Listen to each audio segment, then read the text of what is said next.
"Can I share this table?" Thomas Brooks looked up from his daughter's drawing to see a woman standing beside their corner booth.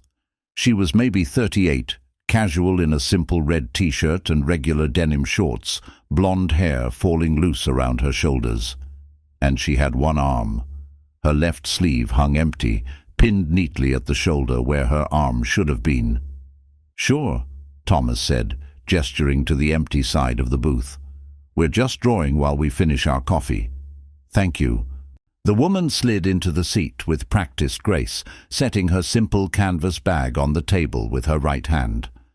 "I'm Luna Reeves. Thomas Brooks. This is my daughter Mia. She's 6. Mia looked up from her crayon masterpiece, a purple cat with 17 legs. "Hi, did you lose your arm?" "Mia." Thomas felt heat rise in his face. "I'm so sorry," but Luna was smiling. Not the polite corporate smile Thomas recognized from his years investigating white-collar crimes. A real smile. Warm. Genuine. "It's okay. Yes, I lost my arm in a car accident 8 months ago. A truck hit my car on the driver's side. The doctors couldn't save it." If you want to know how a waiter with a sharp, investigative mind uncovered a billionaire CEO's attempted murder disguised as an accident and found love in the process, hit that subscribe button. This story proves that sometimes the questions a 6-year-old asks lead to the answers that change everything. Thomas Brooks was 34 years old and hadn't worked a real investigation in 5 years. Not since he'd quit the district attorney's office to become a full-time single dad. Not since his wife Rachel had died of a brain aneurysm, leaving him alone with 3-year-old Mia and a career that required 80-hour weeks he could no longer give. Rachel Marie Brooks, born Rachel Santos, Thomas's college sweetheart, best friend, the love of his life. They'd met at NYU during freshman orientation, both 18, both terrified of college, both pretending to be more confident than they felt. Thomas had been studying criminal justice, planning to become a prosecutor. Rachel was getting her master's in education, dreaming of being the kind of teacher who changed kids' lives. She'd been brilliant, funny, the kind of person who could walk into a room of strangers and leave with 15 new friends. The kind of person who made everyone around her feel smarter, funnier, better just by proximity. Their first date was coffee at a crappy campus cafe. They talked for 6 hours, missed their afternoon classes, didn't care. Thomas knew by the end of that conversation that he'd marry this woman. Didn't tell her that, would have sounded insane. But he knew. They dated through college, moved in together senior year despite both sets of parents' protests. Got engaged at 23. Thomas proposed in Central Park with a ring he'd saved for 6 months to afford. Got married at 25 in a small ceremony with close family and friends. Rachel wore a simple white dress from a department store. Thomas wore a suit his father lent him. They had 40 guests, a cake from a local bakery, and a honeymoon that consisted of 3 days in a cheap hotel upstate. It was perfect.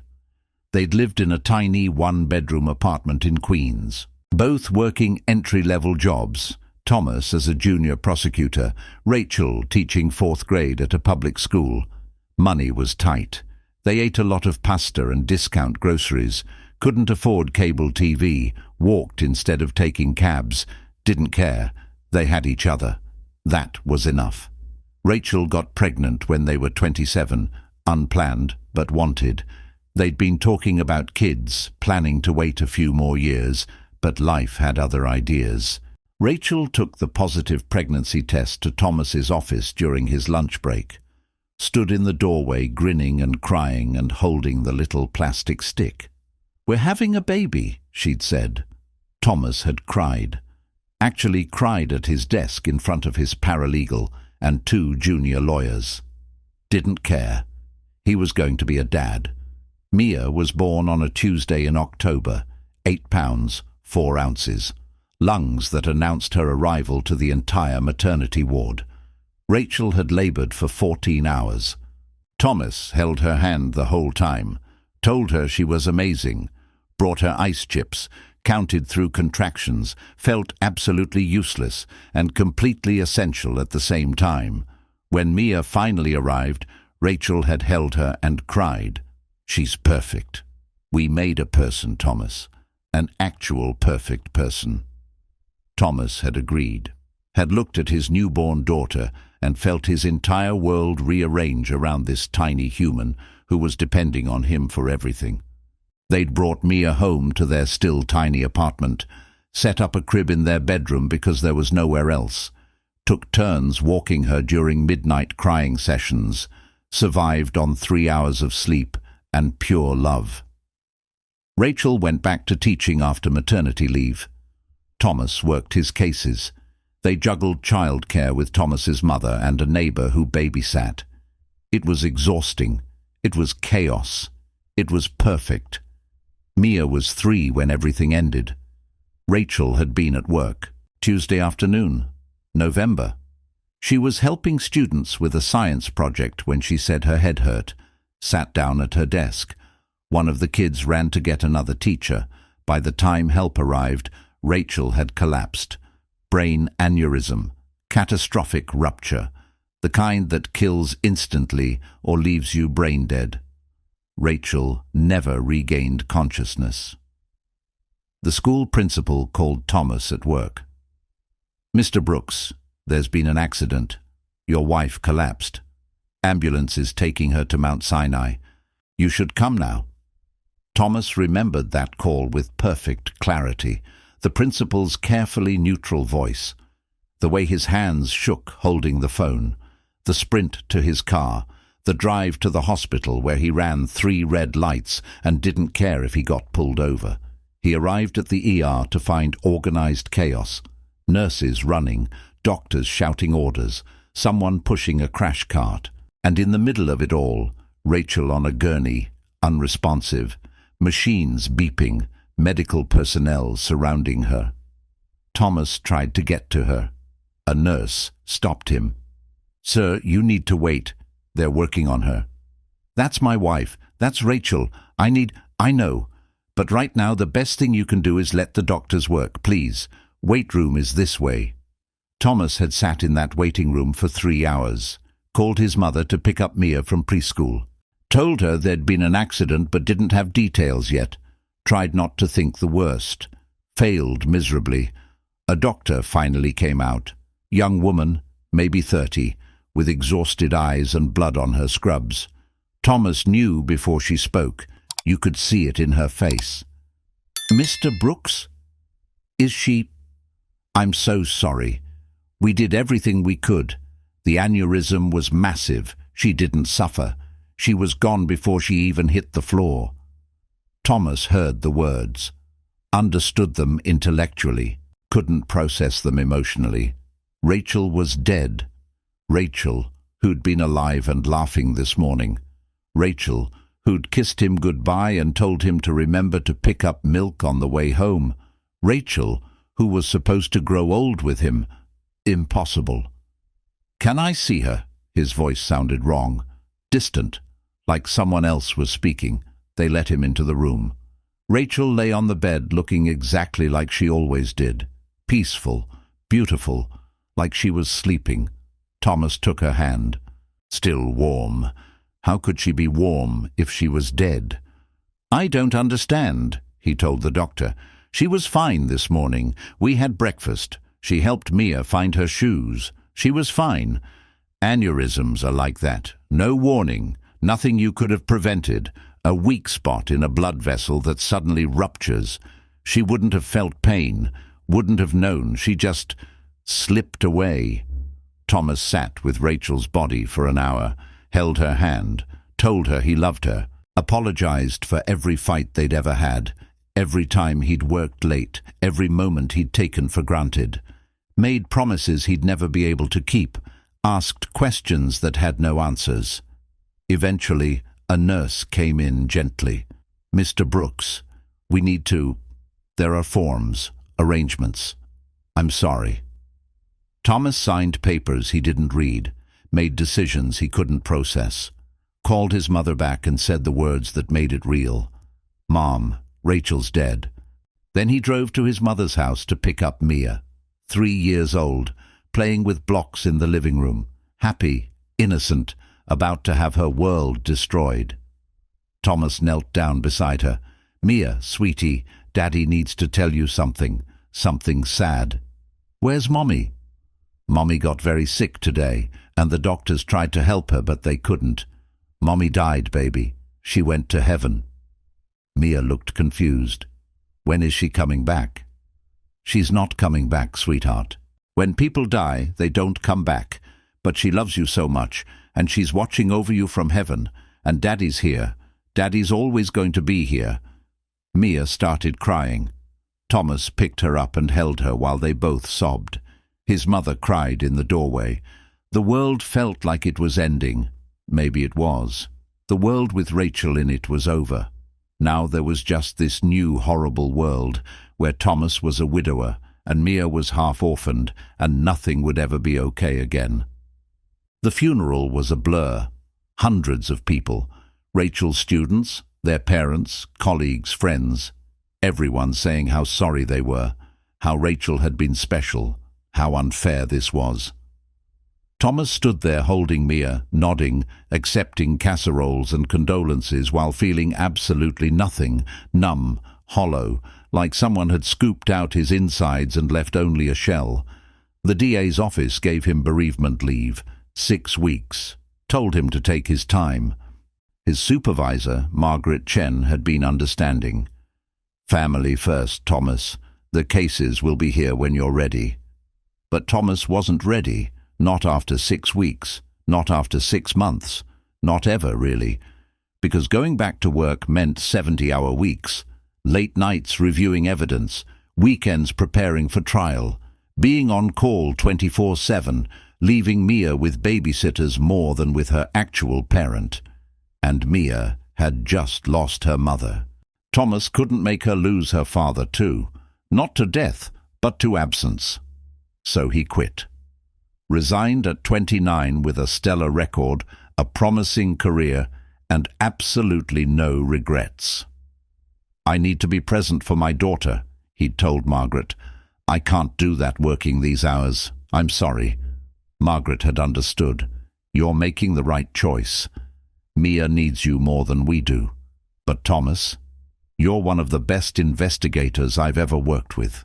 If you ever want to come back, the door's always open."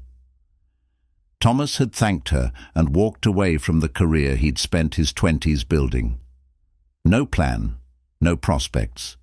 Just a 3-year-old who needed stability and a father who was determined to provide it.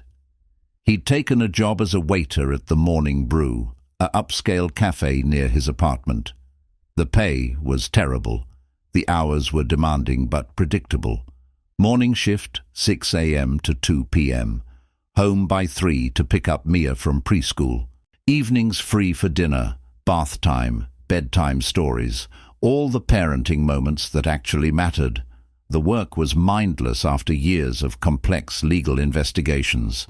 Take orders, deliver food, smile at customers, clean tables, repeat. Thomas was overqualified by several degrees. His co-workers were mostly college students and aspiring artists. None of them knew he'd been a senior investigator at the DA's office. None of them knew he had a law degree. He was just Thomas the waiter, friendly, competent, forgettable. But he was present for Mia. That was what mattered. 5 years later, Thomas was 34. Mia was 6, thriving in 1st grade. They lived in a small 2-bedroom apartment, made ends meet on Thomas's waiter salary plus Rachel's life insurance money that he'd invested carefully. They weren't rich, but they were okay. Today was Thomas's day off. He'd taken Mia to the Morning Brew for hot chocolate and colouring time. It was their Saturday ritual. Same corner booth. Same order. Hot chocolate for Mia, black coffee for Thomas. Same comfortable routine. Then Luna Reeves asked to share their table, and everything changed. Thomas watched Luna order a cappuccino with her right hand, the movements confident despite the obvious adjustment to one-armed life. She pulled out a tablet and stylus, started reviewing what looked like financial reports. Mia, never one for social boundaries, kept staring. "Mia," Thomas said quietly, "it's rude to stare." "I'm not staring. I'm observing." Mia had recently learned that word from her teacher. Now she used it for everything. "How do you tie your shoes with one hand?" Luna looked up amused. "Very carefully, or I wear slip-on shoes, like these." She lifted her foot to show simple canvas sneakers. "What about buttons? Those are tricky. I've learned to love elastic waistbands and pullover shirts, though I'm getting better at one-handed buttoning. YouTube tutorials help." "What about—" "Mia," Thomas interrupted gently. "Let Ms. Reeves work. I'm sure she didn't come here to answer 20 questions." "Actually, I don't mind." Luna set down her stylus. "It's refreshing. Most adults stare but pretend not to, or they act overly careful around me, like I'm made of glass. Your daughter is honest. I appreciate that." "She gets it from her mother," Thomas said without thinking, then felt the familiar pang. Got it from her mother, Rachel. She died 3 years ago. Luna's expression softened. "I'm sorry. Brain aneurysm, sudden. Mia was 3. That must have been incredibly hard. Still is some days." Thomas took a sip of coffee. "But we're managing, aren't we, Mia?" Mia nodded seriously. "Daddy takes good care of me. He makes pancakes every Sunday, and he does voices when he reads stories, and he lets me pick the music in the car, even when it's the Frozen soundtrack for the millionth time." Luna smiled. "Sounds like you have a very good daddy." "The best daddy." Mia went back to her drawing. Thomas felt Luna watching him, not with pity, with something else. Respect, curiosity. He couldn't quite place it. "What do you do, Thomas?" Luna asked. "Besides excellent parenting and Frozen marathons." "I'm a waiter, here actually, at the Morning Brew. Today's my day off." "Do you like it?" Interesting question. Most people asked what he did, not whether he liked it. Thomas considered his answer carefully. "It's not what I planned, but it lets me be present for Mia. That matters more than career satisfaction." "What did you plan? Before?" Thomas hesitated. He didn't usually talk about his past. Didn't want pity or judgment or the inevitable question about why he'd thrown away such a promising career. But something about Luna's direct gaze made him honest. "I was an investigator, district attorney's office, specialized in financial crimes, corporate fraud, that sort of thing. I was good at it, really good, but the hours were brutal. After Rachel died, I couldn't do both, be a present father and work 80-hour weeks, so I chose Mia." Luna studied him with new interest. "Financial crimes investigator, that's impressive. And you just quit?" "The job would still be there. Mia's childhood wouldn't wait." Easy choice, really. Most people wouldn't see it that way. Most people prioritize career over family, especially men. Most people didn't promise their dying wife they'd always put their daughter first. The words came out harder than Thomas intended. "Sorry, I just mean I made a choice. I'm okay with it." Luna nodded slowly. "I respect that. I've spent my whole life prioritizing career. Built a company from nothing, sacrificed relationships, friendships, personal time, all for success. I'm CEO of Reeves Tech, billion-dollar company, Forbes list. The whole thing. But I eat dinner alone most nights. Don't have kids, don't have anyone waiting at home. Just an empty penthouse and quarterly earnings reports." She smiled ruefully. "Sometimes I wonder if I made the wrong choice." Mia looked up. "You don't have any kids?" "No, sweetie. That's sad. Kids are great. I'm great." Luna laughed. A real surprised laugh. You are absolutely right. You are great. You could have coffee with us every Saturday, Mia announced.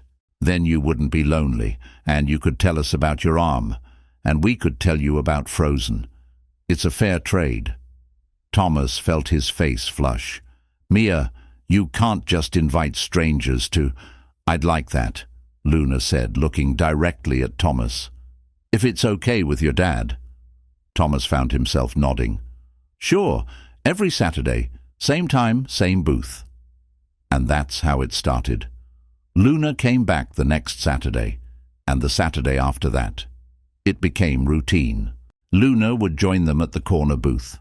Mia would draw and ask inappropriate questions with the brutal honesty of 6-year-olds. Thomas would drink coffee and find himself talking more than he had in years. Luna told them about the accident in pieces over those Saturday mornings. It was March 15th, she said on the third Saturday. I was driving home from the office, late, almost midnight. Someone ran a red light. Trucks slammed into my driver's side door. They said I was lucky to survive. Didn't feel lucky when I woke up in the hospital missing an arm. Did the truck driver go to jail? Mia asked. No, they never found him. Hit and run. Police investigated but couldn't identify the vehicle. Said there weren't enough witnesses. Something in Thomas's brain clicked. The investigator's instinct that had been dormant for 5 years suddenly woke up. Hit and run. Midnight. No witnesses. Where exactly did this happen? Luna named the intersection. Thomas knew it. Financial district. Lots of security cameras on the buildings. And the police didn't find any camera footage? They said the cameras in that area weren't working. Coincidence. Thomas felt the familiar tingle of suspicion. All the cameras in the financial district? That's what they told me. What kind of truck? White van. That's all I remember before impact. Did you have enemies? Business rivals? Anyone who might want to hurt you? Luna's expression shifted. Why are you asking? Because I spent 5 years investigating corporate crimes, and this doesn't sound like a random accident. This sounds like attempted murder made to look like hit and run. Luna set down her coffee carefully. You think someone tried to kill me? I think it's worth asking questions. You're a billionaire CEO. You make decisions that affect people's money, jobs, livelihoods. That creates enemies. The timing, midnight, empty street, suggests planning. The disabled cameras suggest someone with resources and technical knowledge. The hit and run ensures no witness or driver to identify. This wasn't some drunk driver. This was deliberate. Mia looked between them, crayon forgotten. Someone tried to hurt Luna? That's mean. Very mean, Thomas agreed. Luna, did anything unusual happen before the accident? Threats? Business disputes? Anything that felt off? Luna thought carefully. There was my divorce. It was finalized 2 weeks before the accident. My ex-husband, Derek Chen, was furious. Said I ruined his life by divorcing him. Why did you divorce? I caught him having an affair with his secretary, confronted him. He didn't deny it. Said he'd been unhappy for years, and I was married to my work, not him. Maybe he was right. But I wasn't going to stay married to someone who cheated. So I filed. How was the divorce settlement? Luna's jaw tightened. Contentious. Derek wanted half of Reeves Tech.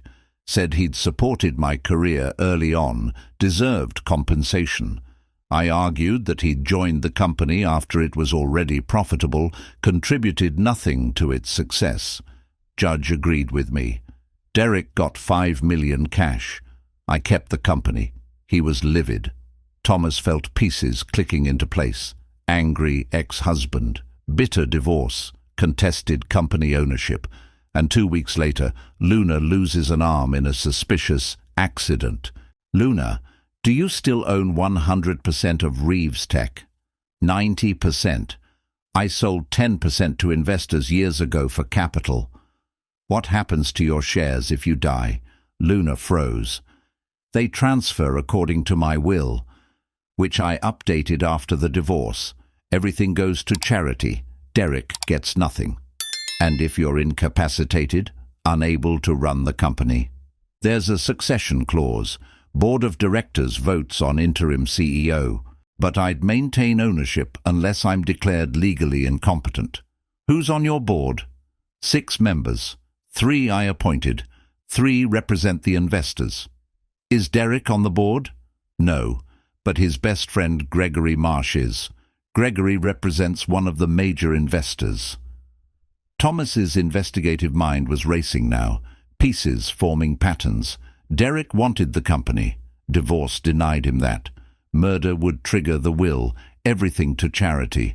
But incapacitation, that could create opportunities. Legal battles over competency, pressure to sell, manipulation through friendly board members. Luna, I think the accident wasn't meant to kill you. I think it was meant to incapacitate you, make you unable to run the company, create an opening for Derek to challenge your competency or force a sale. That's a big accusation. I know, but it fits. The cameras being disabled suggests inside knowledge. Someone who knew which cameras covered that intersection and how to disable them. The timing suggests surveillance. Someone who knew your schedule and when you'd be driving that route. The white van is generic, untraceable. Everything points to planning, professional execution. Luna was pale. You really think Derek tried to kill me? I think someone did. Derek's the obvious suspect, but I'd need evidence, real evidence. Police reports, camera footage, phone records, financial transactions. The kind of investigation I used to do. But you're not an investigator anymore. No, I'm a waiter who makes pancakes and listens to Frozen on repeat. Thomas looked at Mia, who was watching him with wide eyes. I can't take on a case. I have responsibilities. What if I hired you? Luna said suddenly. As a private investigator, I'll pay whatever it takes. If someone tried to kill me, I need to know. I need them held accountable. Thomas felt torn. The investigator in him wanted this case desperately. The father in him knew better. Luna, I can't. I quit this life for a reason. Mia needs stability, routine, safety, not a dad chasing criminals. What if we made it work? Luna pressed. What if I hired a nanny for Mia? Someone trustworthy, someone who could cover while you work the investigation. I'll pay for everything, childcare, your lost wages from the cafe, any expenses. You'd still be present for Mia, just with support. Thomas wanted to say no, wanted to protect the safe, simple life he'd built. But he looked at Luna's face, the hope, the fear, the desperate need for answers, and felt something shift. Let me think about it, he said finally. That night, after putting Mia to bed, Thomas sat at his kitchen table and thought about what Luna was asking, about the case that his investigative instincts were screaming to take, about the risks and the rewards, and what mattered most. He thought about Rachel, about what she would want. She'd been fierce about protecting Mia, but she'd also been fierce about justice, about using your talents to help people, about not letting fear make you small. What would you do? Thomas asked the photo of Rachel on his nightstand. She smiled back at him, frozen at 28, forever young and full of life. The answer came clearly. She'd tell him to take the case, to use his gifts, to help someone who needed help, but to do it smart, to protect Mia, to not sacrifice fatherhood for work. Thomas called Luna the next morning. I'll take the case, but my terms. I work while Mia's in school. I'm home by 3 p.m. every day. Weekends are for Mia, not investigation. If anything gets dangerous, I walk away. Mia comes first, always. Agreed, Luna said immediately. When do we start? Now.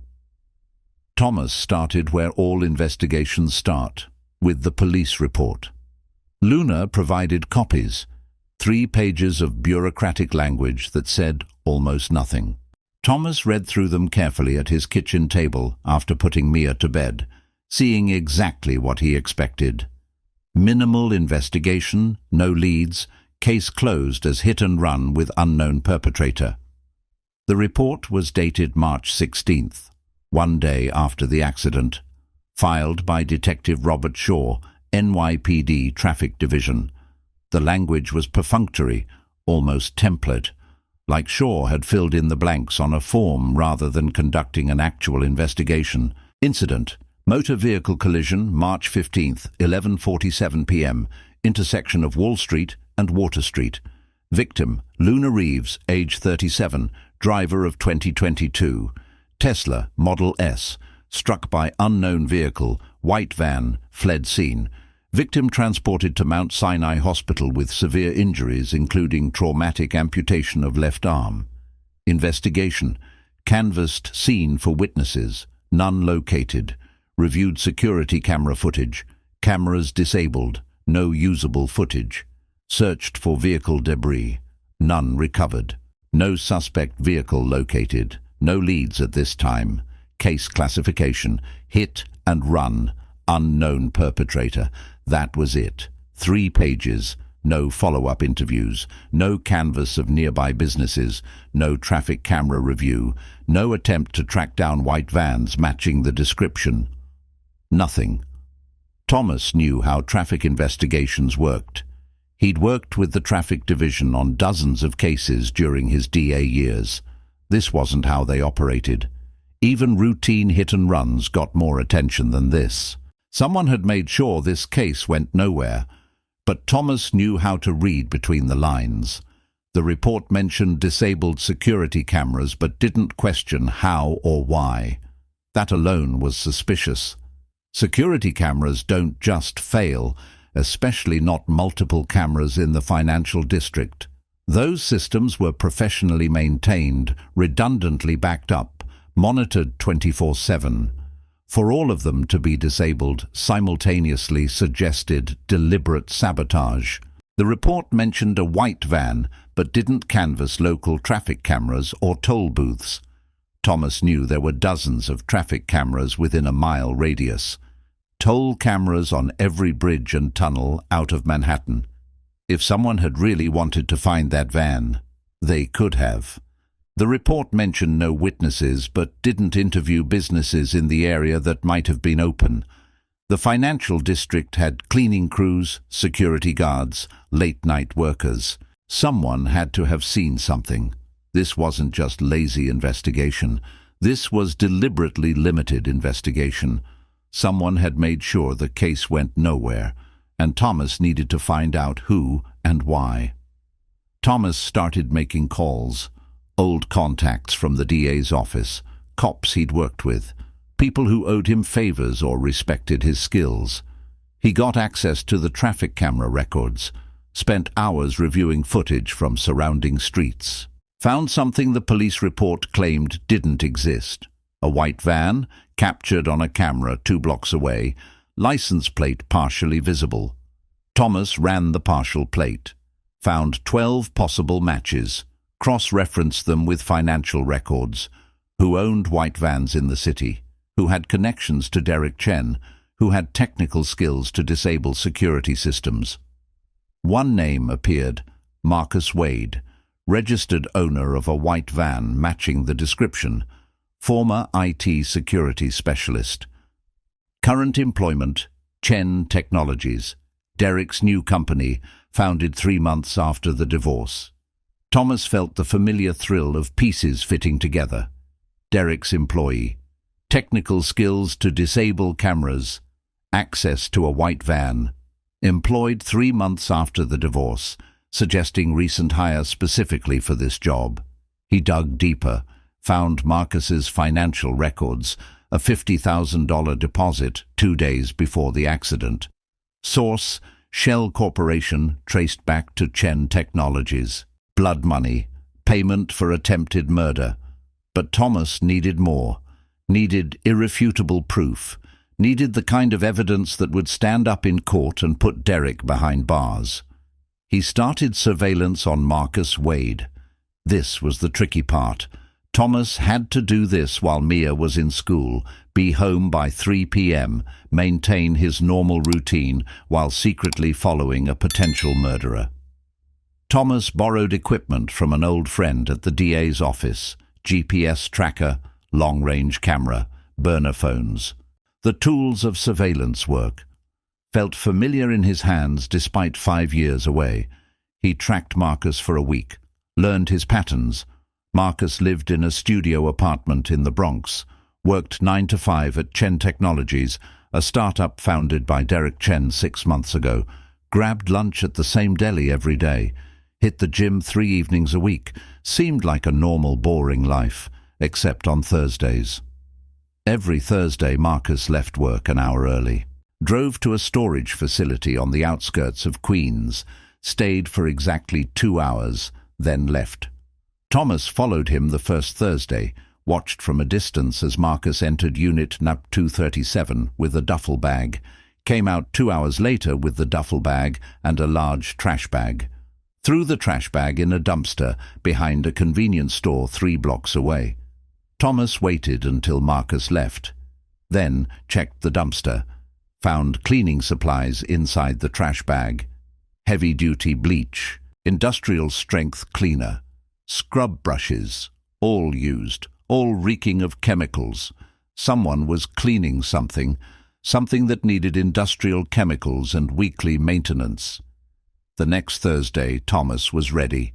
He positioned himself across from the storage facility with his long-range camera, captured Marcus entering Unit number 237, waited. 2 hours later, Marcus emerged. Same duffel bag, same trash bag, same routine.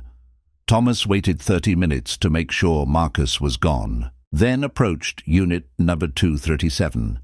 The lock was decent, commercial grade, pick-resistant. Thomas had learned lock-picking during his prosecutor days. Evidence recovery sometimes required creative entry. He picked the lock in 90 seconds. Technically illegal. Anything he found would be inadmissible in court. But Thomas wasn't planning to use this evidence directly.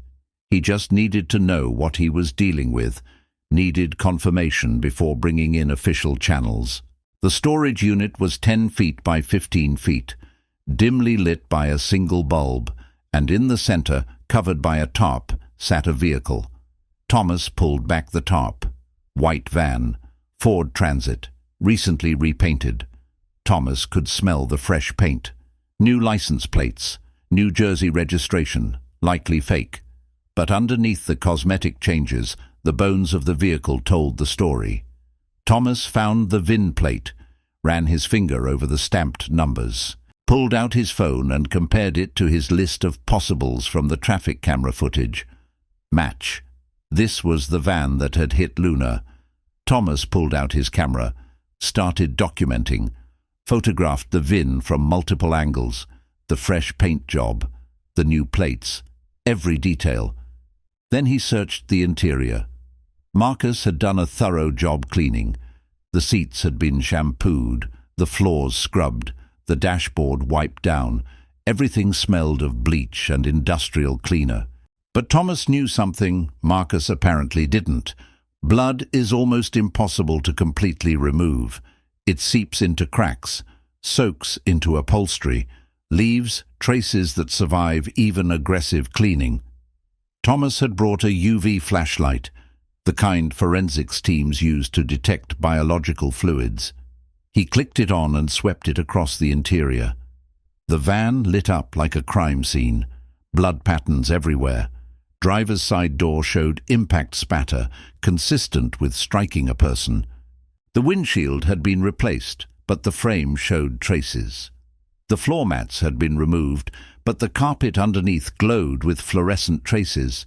And in the back, hidden in the seam where the wall met the floor, Thomas found something Marcus had missed: a long blonde hair, caught in the metal edge, preserved despite the cleaning. Thomas carefully extracted the hair with tweezers, placed it in an evidence bag he'd brought, not admissible in court since he'd obtained it illegally. but it could be tested privately, could confirm this was Luna's DNA. Then Thomas noticed something else. A laptop bag tucked in the corner, partially hidden under a paint tarp.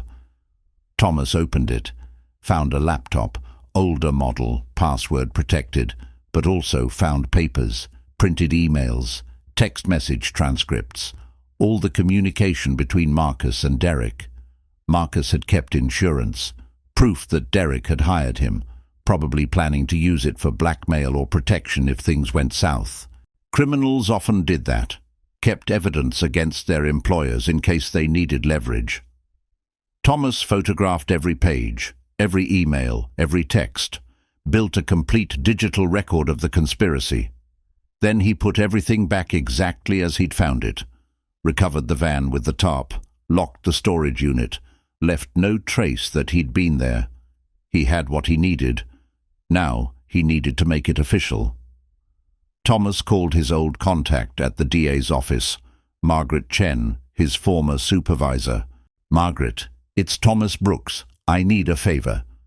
"Thomas, it's been 5 years. How are you? How's Mia?" "We're good. Listen, I need you to trust me. I have evidence of attempted murder. I need a warrant and a forensics team. Can you make that happen?" Margaret didn't hesitate. "Give me the address." The warrant was executed that night. Forensics found everything Thomas had seen plus more: digital records of the camera hack, text messages between Marcus and Derek using coded language, financial transfers that mapped directly to the timeline of the accident. Derek Chen and Marcus Wade were arrested 2 days later. SWAT teams executed search warrants simultaneously: Derek's penthouse apartment, Marcus's studio, the Chen Technologies offices. Seized computers, phones, documents, everything. Both men were charged with attempted murder, conspiracy to commit murder, aggravated assault, witness tampering. They'd paid off Detective Shaw to minimize the investigation, and about a dozen other felonies. The evidence was overwhelming. Derek hired the most expensive defense attorneys money could buy. Big law firm, aggressive strategies, tried to paint Luna as a vindictive ex-wife manufacturing evidence, tried to discredit Thomas as an amateur investigator with no official standing, tried to suppress the storage unit evidence as fruit of an illegal search. Nothing worked. The prosecution had too much.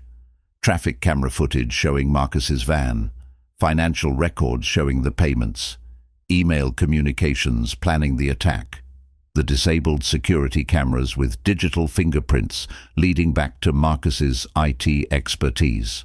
The storage unit contents seized under a proper warrant after Thomas provided enough legal evidence for probable cause. The DNA evidence from the van matching Luna.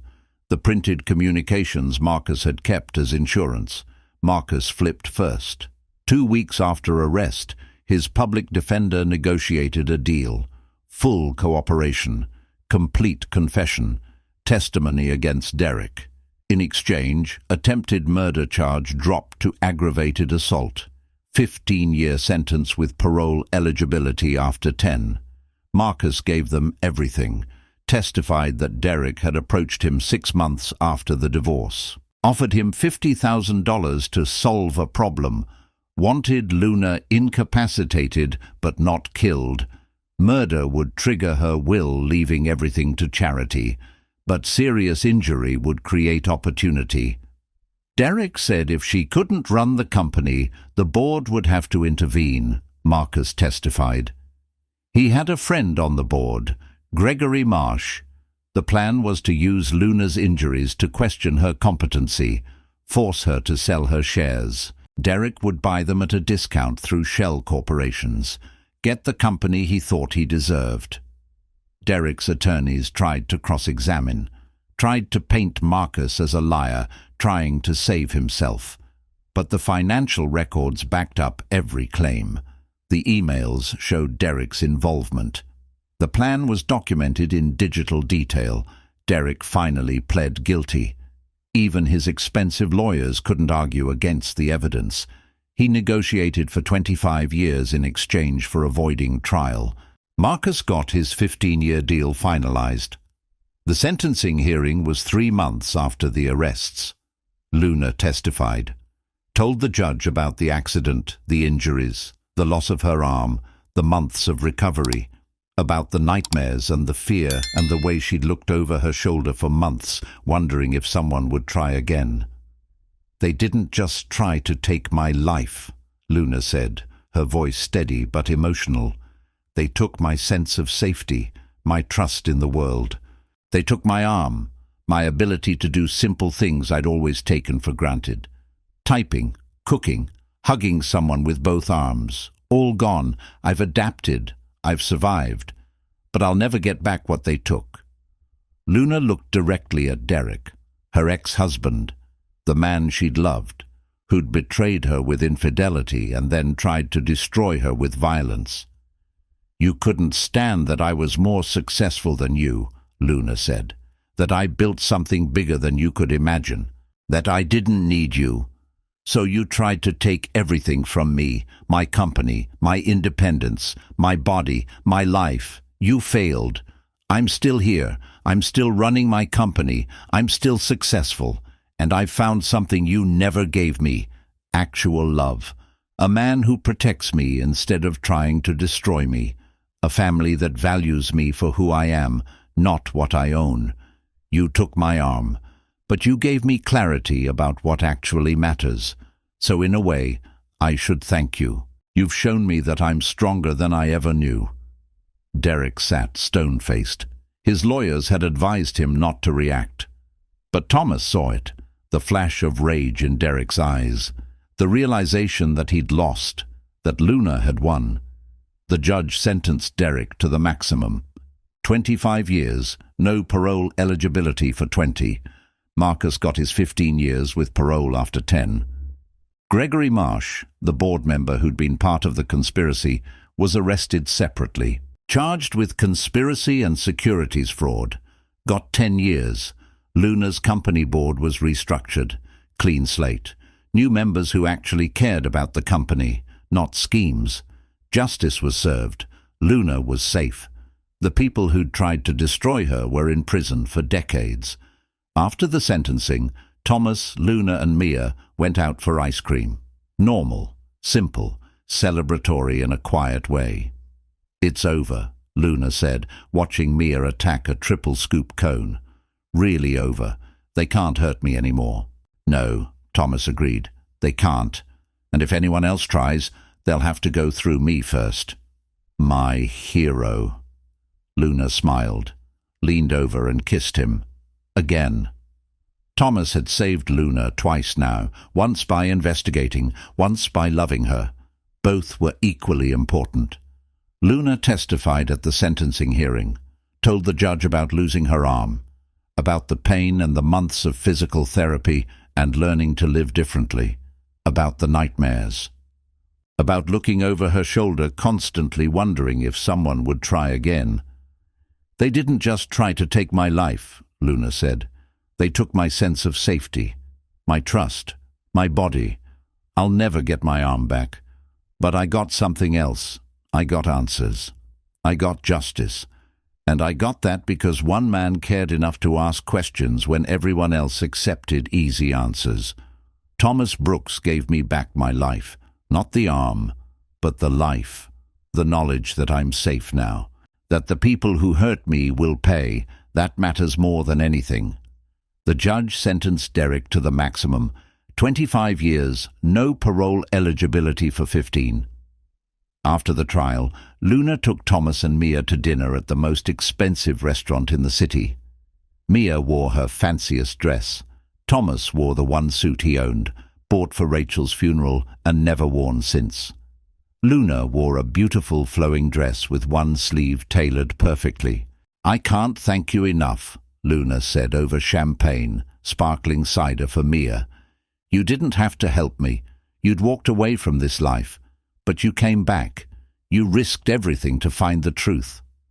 "I didn't risk everything," Thomas corrected. "I protected Mia first, always. That was the deal. Still, you could have said no. Most people would have."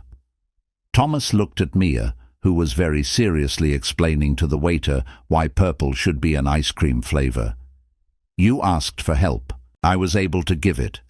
That's what we do for people who matter." Luna met his eyes. "Do I matter? To you?" The question hung in the air. Thomas knew the answer. Had known it for weeks, really, but had been too afraid to admit it. "Yes, you matter. You and Mia are the first people to make me feel anything besides grief in 3 years. You make me laugh. You challenge me. You remind me that I'm more than just Mia's dad, though that's still my most important job. You matter, Luna. A lot." Luna reached across the table with her right hand. Thomas took it. "I'd like to matter more," Luna said quietly, "if you'll let me." Thomas thought about Rachel, about promises made and kept, about moving forward without forgetting the past, about building something new while honoring what came before. "I'd like that too." They dated carefully, slowly, building something real while navigating the complications of Luna's public profile and Thomas's fierce protection of Mia's privacy. The first few months were complicated. Luna was a public figure, billionaire CEO, Forbes list regular, frequent target of business media. Her every move got photographed, analyzed, gossiped about. Thomas was aggressively private, a waiter raising his daughter quietly, avoiding attention, protecting Mia from scrutiny. They had to find balance. They kept the relationship quiet for 6 months, just Saturday morning coffees that slowly stretched into Saturday lunches. Then Saturday lunches that occasionally became Saturday dinners after Mia went to bed. Phone calls after 10 p.m. when Mia was asleep and Luna was finally done with work. Careful, tentative steps toward something more. Their first real date, beyond the coffee shop, was 2 months in. Luna had suggested dinner at a restaurant. Thomas had panicked. "I can't afford the places you eat," he'd said bluntly, "and I'm not letting you pay. That feels wrong." Luna had laughed. "Then pick the place, somewhere you like. I don't care if it's a 5-star restaurant or a taco truck. I care about spending time with you." Thomas had taken her to a hole-in-the-wall Italian place in Queens, the kind of restaurant with plastic tablecloths and candles in wine bottles, where the owner knew everyone by name and the portions were huge, where a full meal cost $20 and tasted better than anything in Manhattan. Luna had loved it, had ordered spaghetti carbonara and eaten every bite, had talked with the owner in broken Italian she'd learned from her grandmother, had felt more relaxed than Thomas had ever seen her. "This is better than any business dinner I've ever had," she'd said. "Nobody wants anything from me. Nobody's trying to impress me or manipulate me. It's just food and company and normal. I forget how nice normal feels." That's when Thomas realized something important. Luna wasn't looking for fancy. She was looking for real, and he could give her that. They started spending more time together, always careful around Mia. Thomas didn't want to introduce someone into his daughter's life who might disappear. Didn't want Mia to get attached to someone who might not stick around. But Luna was patient, never pushed, never demanded more than Thomas could give. When he said he couldn't do weekends because those were for Mia, Luna said okay. When he said he couldn't stay overnight because he needed to be home when Mia woke up, Luna understood. When he said he wasn't ready to introduce her as his girlfriend yet, Luna gave him time. "I'm not going anywhere," Luna told him 3 months in. "Take whatever time you need. I understand Mia comes first. That's not a problem. That's one of the things I love about you. You're an incredible father. I'd never ask you to compromise that." Thomas had kissed her for the first time that night, standing in the parking lot of that Italian restaurant in Queens, kissing her like he was 25 again instead of 34, like possibility existed instead of just responsibility. "I'm falling in love with you," he'd whispered against her lips. And that terrifies me, because last time I fell in love, I lost her, and I don't know if I can survive that again. You won't lose me, Luna promised. I'm tougher than I look. Someone tried to kill me, and I'm still here. I'm not going anywhere, Thomas. Not unless you ask me to leave. Thomas introduced Luna to Mia 4 months into their relationship. Casual, low-key. Just Luna joining them for Saturday coffee like she had for weeks. Except this time, Thomas explained that Luna was special, that she was more than just a friend, that she was someone Daddy cared about very much. Mia, with the brutal honesty of 6-year-olds, had looked at Luna and asked, "Are you going to be my new mommy?" Luna had knelt down to Mia's eye level. "I would never try to replace your mommy. Heaven Mom Rachel will always be your real mom. She gave birth to you. She loved you. She's watching over you. I could never take her place, but I could be your Luna mom, someone else who loves you and your daddy, if that's okay with you." Mia had thought about this seriously. "Will you read me stories?" "Yes." "Will you make pancakes with Daddy on Sundays?" "If your daddy teaches me how." "Will you stay, or will you leave like Mommy did?" Luna's eyes had filled with tears. "I will stay as long as your daddy wants me here. I promise." Mia had nodded. "Okay, you can be Luna Mom." And just like that, they were a family. Mia loved having Luna in their lives, called her Luna Mom to distinguish from Heaven Mom Rachel, would climb into Luna's lap during movie nights, asked Luna to help with homework, wanted Luna at school events, accepted her with the easy adaptability of children who understand that love multiplies rather than divides. Luna adapted to one-armed parenting with creativity and determination. Learned to braid Mia's hair one-handed, took her 2 weeks of YouTube tutorials and practice, but she mastered it, figured out how to help Mia with craft projects, attended physical therapy sessions, and practiced adaptive techniques so she could participate fully in Mia's life. Thomas watched Luna navigate single-armed motherhood and fell even more in love, because Luna didn't make excuses, didn't let her disability limit her, just figured out solutions and kept showing up. Thomas proposed on the 1-year anniversary of the day Luna asked to share their table, got down on one knee in the same corner booth at the morning brew where everything started. "Luna Reeves, a year ago you asked if you could share this table. Best question anyone ever asked me.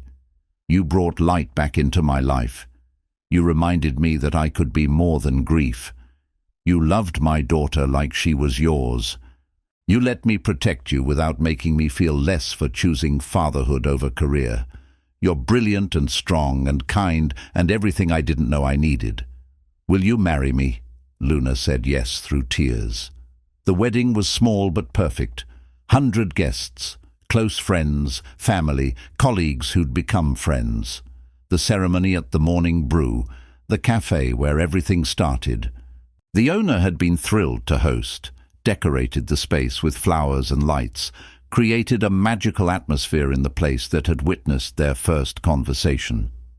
Mia was Flower Girl, wearing a purple dress she'd picked herself, custom-made because she'd insisted on that specific shade of purple that only existed in her imagination. Luna had made it happen, had hired a seamstress, had sat through fittings, had created purple flower petals through some botanical magic Thomas didn't understand. Because that's who Luna was, someone who made impossible things happen for the people she loved. Thomas wore a new suit, first suit he'd bought in a decade, navy blue, tailored perfectly, nice enough to make him feel confident, but not so expensive it felt wrong. Luna wore a beautiful white dress with one sleeve tailored perfectly. The right sleeve was traditional, lace and silk, elegant and flowing. The left shoulder was designed specifically for her body, No awkward pinning, no empty fabric, just beautiful tailored lines that acknowledged her reality without hiding it. The dress was stunning. Luna was stunning. Her blonde hair styled in soft waves with small white flowers woven through. The ceremony was officiated by Judge Patricia Morrison, the same judge who'd sentenced Derek and Marcus. She'd become a friend during the trial, had reached out after sentencing to tell Thomas he'd done excellent work, had offered to marry them when she heard about the engagement. "We are gathered here today," Judge Morrison began, "in this cafe where Thomas and Luna's story started with a simple question: can I share this table?" The answer was yes, and that yes led to investigation, to justice, to healing, to love, to family. Sometimes the biggest love stories start with the smallest moments. Thomas and Luna are proof that courage comes in many forms. Asking a stranger for help, protecting someone you've just met, risking your heart again after loss, choosing to trust despite betrayal. Today they're choosing each other. Let's witness that choice. They wrote their own vows. Luna went first. She stood holding Thomas's hand, her voice steady but emotional. "Thomas, you saved my life, not just by finding Derek and Marcus, but by teaching me what actually matters. I spent 40 years chasing success, building companies, making money, winning, proving I was enough, proving I deserved to exist in spaces that told me I didn't belong. I became a billionaire, made the Forbes list, built an empire, but I was alone, completely, devastatingly alone. I ate dinner by myself, woke up in empty beds, had no one to call when I was scared or sad, or just wanted to share something funny. Success without connection is just expensive loneliness." Luna squeezed Thomas's hand. "Then you walked into my life. A waiter with a 6-year-old daughter and a history you'd walked away from. You didn't care about my money, didn't want my connections. You just saw someone who needed help and chose to provide it. You investigated when the police wouldn't. You asked questions when everyone else accepted easy answers. You risked everything, your safety, your time, your carefully built quiet life, to find the truth for someone you barely knew." Tears were streaming down Luna's face now. "You showed me that connection matters more than achievement, that showing up for the people you love matters more than showing up on Forbes lists, that Mia's honest questions and your pancake Sundays and our Saturday morning coffees matter more than every corporate board meeting I've ever attended. You gave me a family. You gave me Mia, the daughter I never had but always wanted. You gave me love that's patient and kind and real, love that doesn't demand I be perfect or successful or anything other than myself." Luna looked at Mia, who was crying too. "I promise to honor your past while building our future, to keep Rachel's memory alive, to talk about Heaven Mom with Mia, to visit her grave, to make sure she's never forgotten, to be Mia's Luna Mom without ever trying to replace the mother she lost. To never ask you to choose between career and family, because I understand now that you already made the right choice, and it's the same choice I'm making today. Family first, always. I promise to love you exactly as you are. Brilliant investigator, devoted father, terrible singer, Frozen soundtrack survivor who knows every word to let it go whether he wants to or not. I choose you, Thomas Brooks, today and every day for the rest of our lives." Thomas's turn. His voice shook. He'd written his vows on note cards but couldn't read them through the tears, so he spoke from his heart. "Luna, a year ago you asked if you could share my table. Best question anyone ever asked me. Because sharing a table led to sharing stories, led to sharing trust, led to sharing lives. You could have hired any investigator in the city, professionals with active licenses and current connections, but you asked me, a waiter who'd walked away from this life, to be a full-time dad. You saw potential I'd forgotten I had. You reminded me that using my gifts to help people isn't betraying fatherhood. It's modeling it. teaching Mia that we use our talents to protect the vulnerable, that we step up when people need help, that walking away from a career doesn't mean walking away from who you are. Thomas looked at Mia. You loved Mia before you loved me. That told me everything about your character.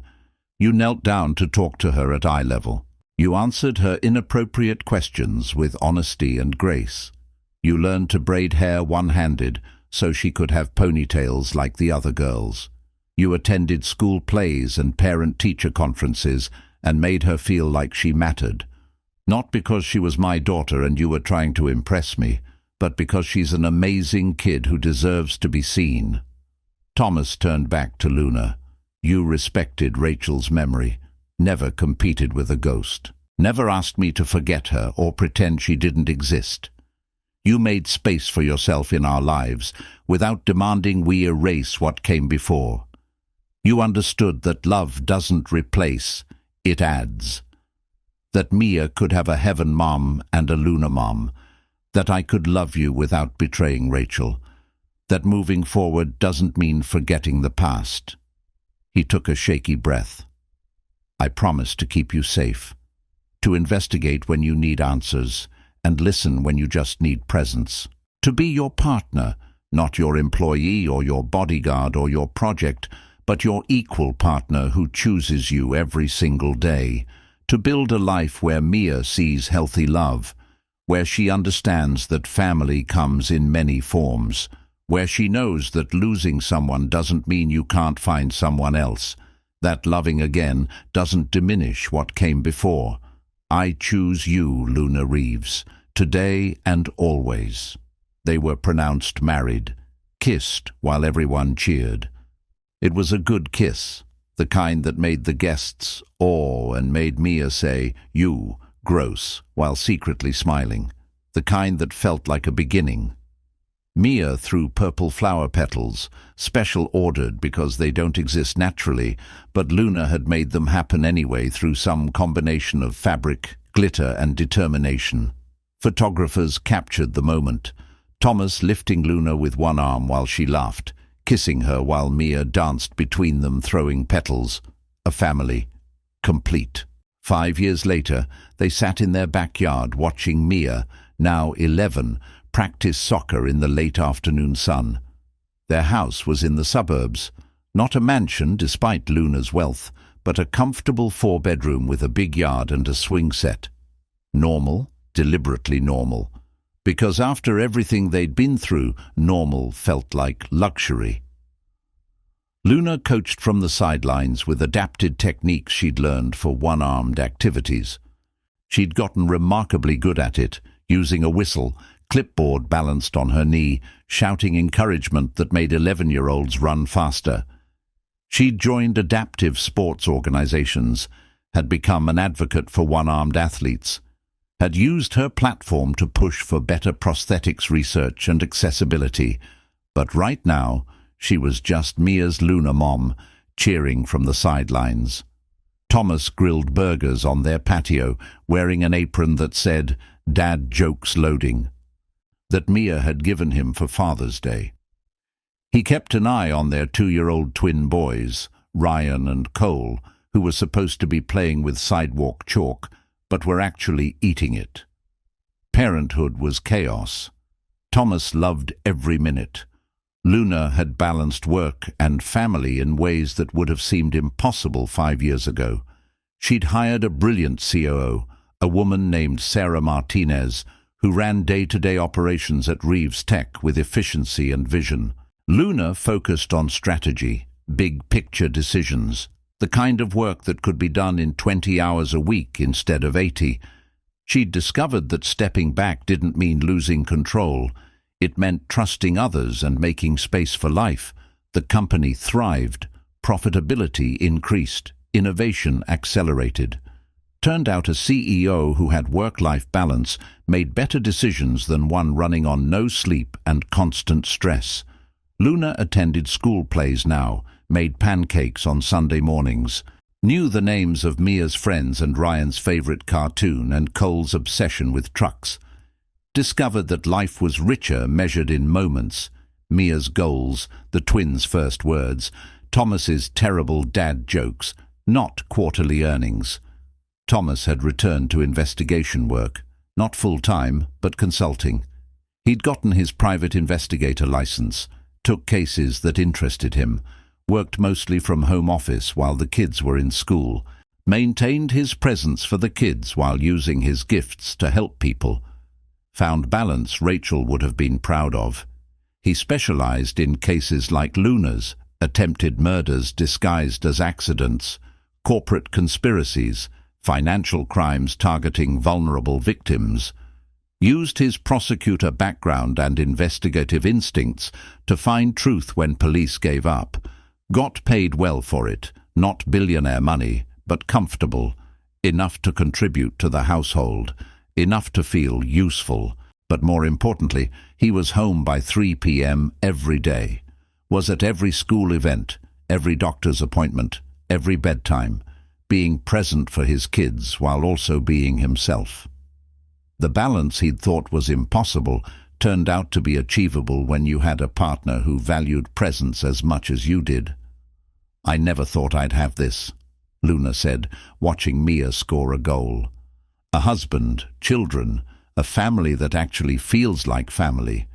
After the accident, after losing my arm, I thought I'd lost everything. Turned out I was about to find everything." Thomas pulled her close. "You asked if you could share a table. Changed both our lives." "Best question I ever asked."